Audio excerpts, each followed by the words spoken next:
தற்போதைய அண்மை செய்தியை பார்த்துக் கொண்டிருக்கிறோம். சுரங்க திட்ட விவகாரங்கள் தொடர்பாக பிரதமர் நரேந்திர மோடிக்கு முதலமைச்சர் மு.க.ஸ்டாலின் கடிதம் எழுதியிருக்கிறார்.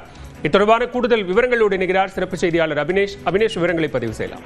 மத்திய அரசு சில சுரங்க திட்டங்களுக்கு பொதுமக்கள் கருத்து கேட்பிலிருந்து விலக்கு அளித்துள்ளதால் ஏற்படும் பாதிப்புகளை கருத்தில் கொண்டு அதனை திரும்ப பெற வலியுறுத்தி முதலமைச்சர் மு.க.ஸ்டாலின் பிரதமர் நரேந்திர மோடிக்கு கடிதம் எழுதியிருக்கிறார். குறிப்பாக இந்த கடிதத்தை பொறுத்தவரை இதனால் ஏற்படும் பாதிப்புகள் கருத்தில் கொண்டு சுற்றுச்சூழல், வனம் மற்றும் காலநிலை மாற்ற அமைச்சகத்தால் வெளியிடப்பட்டுள்ள குறிப்பாணையிலிருந்து திரும்ப பெற உரிய நடவடிக்கை மேற்கொள்ளுமாறும் இந்த கடிதத்தில் முதலமைச்சர் வலியுறுத்தியிருக்கிறார். மிக குறிப்பாக தமிழ்நாட்டின் கடலோர மாவட்டங்கள் கடற்கரை மணல் அமைப்புகளில் படிந்துள்ள அரிய மண் களிம கூறுகளின் படிவுகளை கொண்டுள்ள என்றும் இந்த கடற்கரைகள் சுற்றுச்சூழல் ரீதியாக மிகவும் பாதிக்கப்படக்கூடியவை என்றும் முதலமைச்சர் தன்னுடைய கடிதத்தில் குறிப்பிட்டிருக்கிறார்.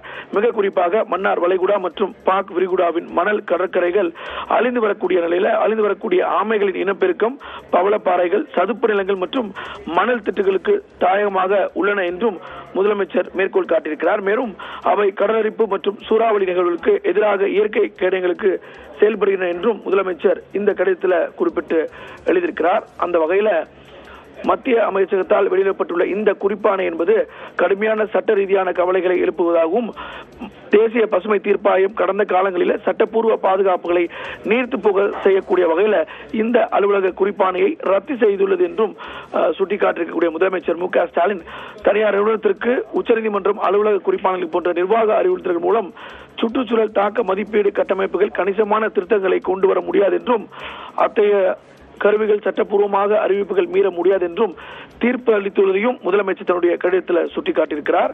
அந்த வகையில் தற்போது அலுவலக குறிப்பாணையை பொதுமக்கள் கருத்து கேட்பிலிருந்து வழிவகுக்காமல் அனுமதிக்க முடியாத நிர்வாக சட்ட திருத்தத்திற்கு சமமாக உள்ளது என்றும், எனவே இது நிலைக்கத்தக்கதல்ல என்றும் முதலமைச்சர் இந்த கடிதத்தில் குறிப்பிட்டிருக்கிறார்.